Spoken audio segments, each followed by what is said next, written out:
Muito bem, queridos alunos, estamos de volta para iniciarmos aqui mais uma aula de física. Quem fala aqui para vocês é o professor Nelson Bezerra e agora nós vamos conhecer qual é o objeto de conhecimento e o detalhamento da nossa aula de hoje. Muito bem, pessoal, nós temos hoje a aula número 6. O objeto de conhecimento é astrobiologia, astrofísica, evolução estelar, evolução química, modelos e teorias sobre a origem dos elementos químicos. No detalhamento, nós estaremos estudando força e gravidade. Muito bem, pessoal. É importante os conceitos que nós vamos estudar na aula de hoje, tá? Vamos falar sobre questões importantes como a força e também falar questões importantes sobre a gravidade, sobre a lei da gravitação universal. Então vamos à nossa aula.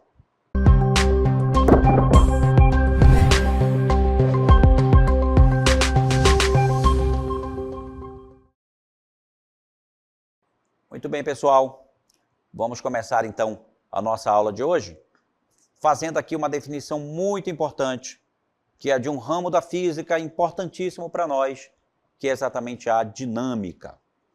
Vamos ver então qual é a definição para esse ramo importante da física. Bem, é a parte da mecânica, né? A dinâmica é a parte da mecânica que estuda os movimentos, suas causas e seus efeitos. Veja que na parte que nós estudamos anteriormente, cinemática, certo? Eram os movimentos sem se preocupar com suas causas. Aqui na dinâmica. A gente continua estudando movimentos, só que agora a gente vai se preocupar sim com as causas do movimento. Essa parte da física, parte da mecânica, que é dinâmica, ela pesquisa e estuda as causas que produzem e modificam os movimentos. E aí, como ilustração, nós temos aí uma mola, né, presa num anteparo, né? E essa mola sendo esticada por uma força, certo? E aí nós já remetemos aí uma parte das leis de Newton. Mas agora, para a gente não se adiantar, nós vamos para a noção de força, já que a gente viu aí no nosso pequeno esquema uma força sendo feita sobre uma mola presa num anteparo. Então, pessoal, vamos definir então o que é força. Vamos ter uma noção do que é a força. A força é o agente causador de alterações no estado de repouso ou de movimento dos corpos. Então, veja, pessoal, é a força que faz com que os corpos entrem ou não em movimento, né? Porque a força serve para colocar um corpo em movimento, mas também serve para parar um corpo que está em movimento. A força é a causa, que tem como efeito dinâmico o que a gente chama de aceleração, né? Porque os movimentos, para eles existirem, tem que existir também a aceleração, né? Se caso o corpo está em repouso, para que ele entre em movimento, ele tem que adquirir uma certa aceleração. E aí nós temos para você aqui alguns exemplos dessa situação que a gente acabou de falar. O conceito de força, pessoal, ele é alguma coisa bem intuitiva, né? Porque nós já lidamos com a força no nosso cotidiano todos os momentos, né? Nós fazemos força para andar, para mover os objetos, para levantar os objetos, né? Para respirar. A força está em tudo que a gente faz. Então é uma coisa intuitiva, mas para que a gente possa compreender os efeitos causados pela força, nós temos aí alguns exemplos. Primeiro deles, a aceleração. A aceleração é um dos efeitos causados pela força. Faz com que o corpo altere sua velocidade quando uma força é aplicada e a gente tem aí, pessoal, um rapaz empurrando, né, um veículo, ele está fazendo uma força sobre o carro e o carro vai entrar em movimento. Temos também a deformação, que é um outro efeito que a força pode causar, né? Quando eu faço uma força sobre um corpo, eu posso colocar esse corpo em movimento, mas também eu posso deformá-lo. E aí a gente tem os exemplos das latinhas aí amassadas, né? Se você pegar uma latinha vazia, claro, né, lógico, e você fizer força apertando a lata, você vai deformar o corpo. A deformação também é um dos efeitos da força. Tá certo, pessoal? E aí tem mais efeitos, vamos conhecê-los, olha só. Quais são os efeitos? A gente já falou de dois, né? Uma força pode causar diferentes efeitos em um corpo, como por exemplo, imprimir movimento, que é o caso da aceleração. Cessar um movimento, né? Eu posso desacelerar um corpo para que ele pare. Sustentar um corpo. Quando eu levanto um corpo e fico sustentando ele, é um efeito também da força. E como a gente também já falou, deformar outros corpos, né? A força pode deformar os corpos. Muito bem, vamos continuar falando sobre forças. Essas forças aí, pessoal, elas estão presentes e muito presentes em todas as situações cotidianas. Até mesmo onde você nem imagina, sempre há um tipo de força que está envolvida naquele fenômeno. Então a força está muito presente no dia a dia, em tudo que nós fazemos, né, pessoal? Para você levantar alguma coisa do chão, para você andar, para você respirar, para você falar, como eu estou falando com você agora, tem sempre uma força envolvida nesses fenômenos, tá certo? Agora a força, pessoal, ela é um tipo de grandeza especial. Lembra quando a gente falou dos tipos de grandezas? Que são duas, as escalares e as vetoriais? Então a força, pessoal, é uma grandeza vetorial. E a gente precisa, então, nos acostumarmos com essas grandezas vetoriais, porque a força é uma delas. E se a gente está falando de força, é importante que a gente conheça o que é uma grandeza vetorial também. Uma grandeza vetorial, a força é uma delas. Por quê? Porque ela só pode ficar completamente definida, eu só posso determinar a força quando são conhecidas três características dessa força. Tá, pessoal? Quais são essas características importantes? Primeiro, é aquilo que eu chamo de módulo ou intensidade. Aqui, ó, módulo ou intensidade. Tá certo? É aquela parte da grandeza que é representada por um número e uma unidade de medida, né? Porque quando eu vou representar uma grandeza, eu preciso representar o seu módulo. Preciso representar o módulo ou a intensidade. No caso da força, o módulo ou intensidade é aquele número, né? Que vem seguido de uma unidade de medida. E também nós temos ainda a direção e o sentido, tá certo? Direção e sentido são coisas diferentes, tá, pessoal? Quando você se imagina, por exemplo, fazendo uma força sobre um objeto, você tem a intensidade, né?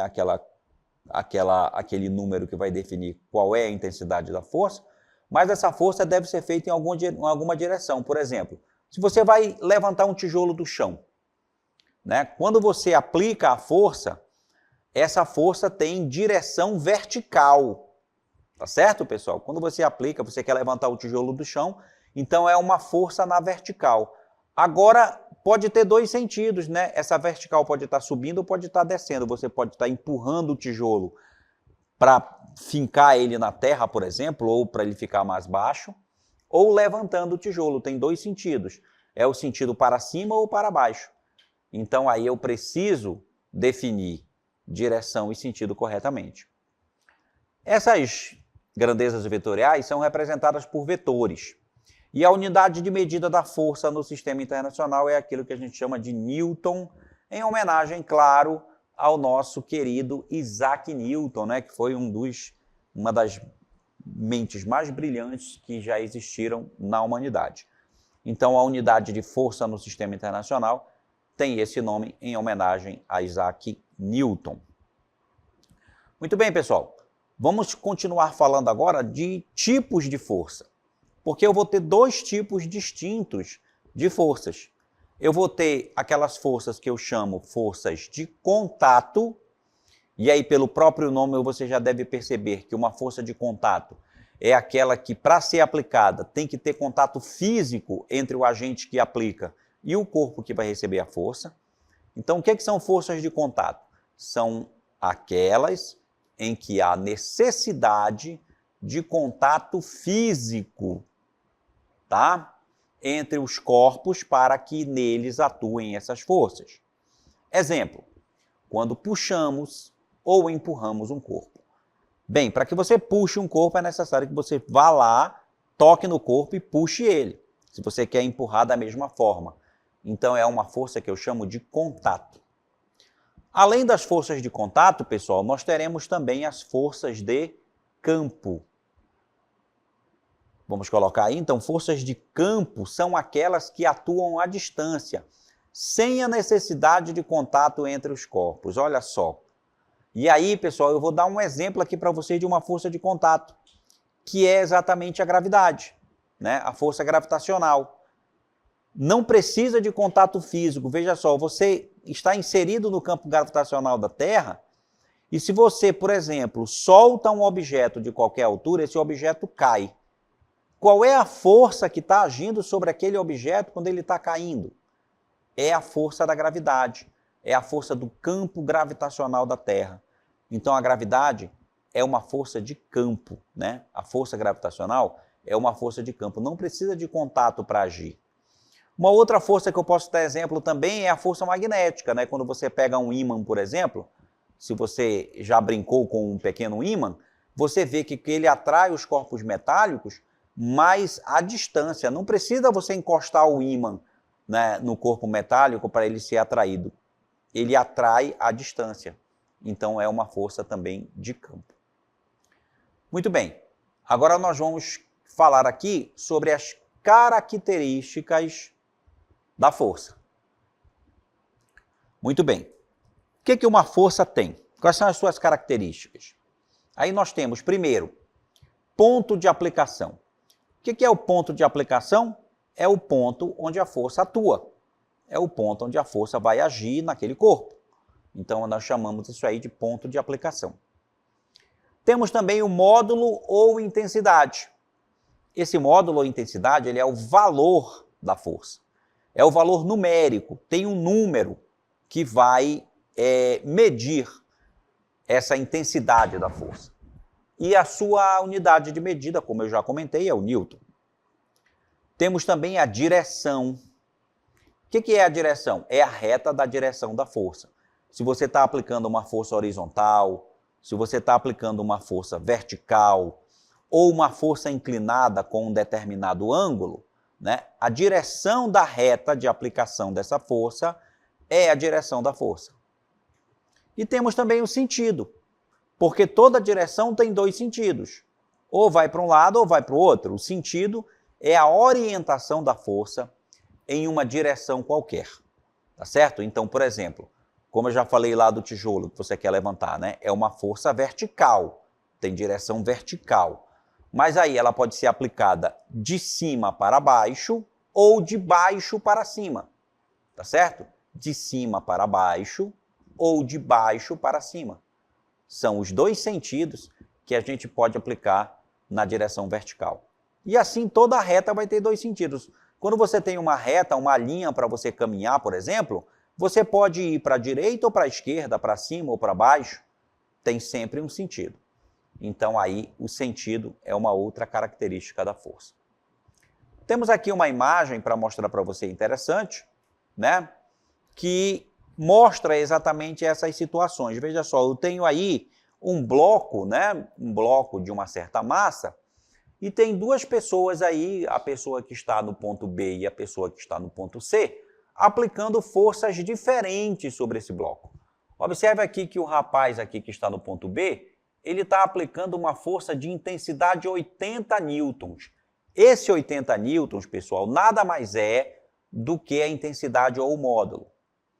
O que é a direção? A direção é essa reta que vai de A para B, ó. A direção da força que o rapaz que está no ponto B está aplicando, né, que ele está puxando aí o bloco, tem essa direção inclinada. Só que essa direção pode ter dois sentidos, certo? Ela pode ser de B para A ou de A para B. Nesse caso, essa força aí de 80, a Fs, a F5 que está ali, ela tem a direção da reta B, o sentido dela é de A para B. e a sua intensidade é 80 newtons. Já a outra força que está sendo aplicada no corpo, que é a força F6, ela tem a direção, veja que a direção é diferente, é a direção da reta AC, olha só, é a direção que vem daqui para cá, ó. É uma direção diferente, certo? Direção da força 6 é a reta AC. O sentido é de A para C. Veja a setinha aqui no final, ó, a setinha no final da força mostrando o sentido, certo? O sentido do vetor. Porque essa seta, pessoal, ela é como a gente desenha um vetor, tá certo? É como a gente representa um vetor. Então veja que a setinha indica o sentido é de A para C. E a intensidade, né, tá escrito aí. Nós temos aí uma intensidade de 100 newtons para essa outra força, tá certo? Então aí nós temos as características, né? Direção, sentido e módulo ou intensidade. Muito bem, pessoal. Vamos agora falar de um outro conceito importante que a gente chama de força resultante. Por que força resultante? Porque nem sempre está sendo feito num corpo uma única força. Num corpo pode estar sendo feitas várias forças ao mesmo tempo. E aí a gente precisa fazer uma simplificação de todas essas forças que estão sendo aplicadas no corpo, e essa simplificação gera uma única força de aplicação, que eu chamo de força resultante. Então, em algumas situações, é possível que o mesmo corpo seja sujeito à ação de várias forças. Tá certo? É uma força representativa que, ao agir no corpo, causa o mesmo efeito que o conjunto de todas as forças. Ou seja, a força resultante é uma única força que faz o mesmo efeito que todas aquelas outras forças estavam fazendo. Nesse caso, representamos essas forças por apenas uma, que a gente vai chamar de força resultante, e é representada simbolicamente pelo símbolo FR. E aí aqui nós temos uma imagem para você, certo? Para você observar, né, numa situação interessante aqui, em que eu tenho duas forças. Olha, vamos imaginar que o corpo esteja aqui, tá? O corpo seja essa bolinha. Então observe que eu tenho duas forças agindo no corpo. Uma de 6 newtons, que está no sentido vertical, está atuando de baixo para cima, e eu tenho uma força de 8 newtons, que está na direção horizontal, né? O módulo é 8, a direção é horizontal, e ela vai da esquerda para a direita, 8 newtons. Veja que são duas forças atuando no mesmo corpo. Olha como está sendo representada a força resultante. Veja que a força resultante nesse caso não está indo nem para o lado do 8, nem para o lado do 6. Ela está inclinada entre o 8 e o 6, certo? E ela vale aqui, ó, 10 newtons. 10 newtons é a soma vetorial, nesse caso, para as duas forças de 6 e 8. Observe que a soma vetorial não é a soma algébrica, pessoal. Porque se eu fosse somar 6 e 8, o resultado era 14, né? Mas a soma, dependendo de como as forças estão agindo no corpo, a soma vetorial pode dar outro valor entre 6, né? Entre o máximo, que seria 14, e o mínimo, que seria 2. Né? Porque se eu diminuir 8 de 6 dá 2, e se eu somar 8 mais 6 dá 14. A força resultante tem que ser uma coisa entre o 2 e o 14, nesse caso. E nesse caso aí ela está sendo 10. Temos aqui um outro exemplo para você interessante, que agora nós vamos mostrar como encontrar a força resultante em 3 casos particulares. E a gente vai mostrar aqui caso a caso para vocês. Temos aqui o primeiro caso, que é quando eu tenho forças atuando no corpo, em que essas forças têm a mesma direção e o mesmo sentido. É o caso aqui, olha o pessoal empurrando o carrinho aqui, estão empurrando na mesma direção, para a direita, no mesmo sentido para a direita e na direção horizontal, certo? Um está fazendo uma força de 200, o outro está fazendo uma força de 100. Aqui, nesse caso, pessoal, a força resultante é a própria soma algébrica, tá? Então, é F1 mais F2, tá certo? eu somo algebricamente aqui as forças, F1 mais F2, o resultado é 300 newtons. Ok? Muito bem, pessoal, vamos para o segundo caso, então, que é quando as forças, esse é o primeiro caso, forças que têm mesma direção e mesmo sentido. O segundo caso, quando as forças têm mesma direção, mas elas têm sentidos opostos. E aí, pessoal, olha, o exemplo é como se fosse um cabo de guerra.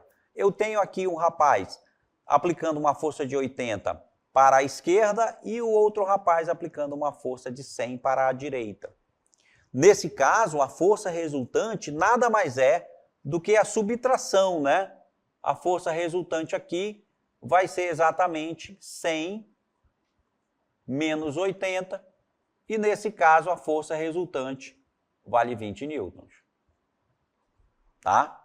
Força resultante 20 newtons. Nesse segundo caso, tem mesma direção, veja, a direção é horizontal, mas elas têm sentidos opostos. Tem uma sendo feita para a direita, outra para a esquerda. Aí o terceiro caso, que é aquele caso que eu mostrei lá primeiro, quando eu estava falando das forças de 6 e 8, lembra? Olha só por que vai dar 10. Terceiro caso, quando as forças são perpendiculares entre si, ou seja, elas formam entre si um ângulo de 90 graus. A força de 6 e de 8 são perpendiculares. E aí eu encontro a força resultante usando o teorema de Pitágoras, que é aquele teorema que diz que a força resultante ao quadrado é igual a F1 ao quadrado mais F2 ao quadrado. Então, pessoal, quando eu faço essa conta aqui, ó, a força resultante, ela é a raiz quadrada de 6 ao quadrado, que dá 36, mais 8 ao quadrado, que dá 64. Quando você soma 36 mais 64 é 100 e tira a raiz quadrada, veja só, nós temos exatamente uma força resultante de 10 newtons, tá certo, pessoal? E aí, como a gente já viu esses três casos aí de como calcular a força resultante, vamos ao nosso exemplo para essa situação.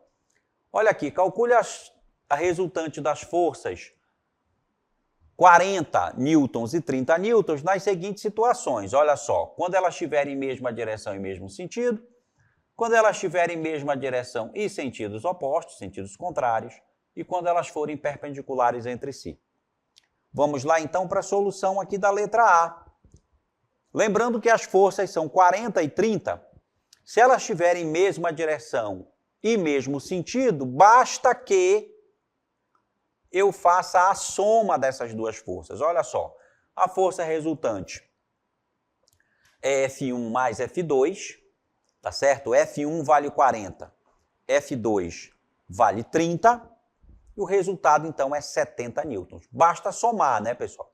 Mesma direção e mesmo sentido, basta somar. Na letra B, quando elas têm mesma direção e sentidos contrários, em vez de somar, eu vou diminuir uma da outra. Então, olha só, F1 é 40, F2 é 30. Quando eu diminuo 40 menos 30, o resultado, então, da nossa força resultante é 10. Então, quando as forças têm mesma direção e sentidos contrários, basta que eu faça a subtração algébrica. O resultado aqui foi 10 newtons. Agora, quando elas são perpendiculares entre si, né, se tiverem direções perpendiculares, formarem entre si um ângulo de 90 graus, eu preciso utilizar, então, o teorema de Pitágoras. Veja que F1 é 40, F2 é 30.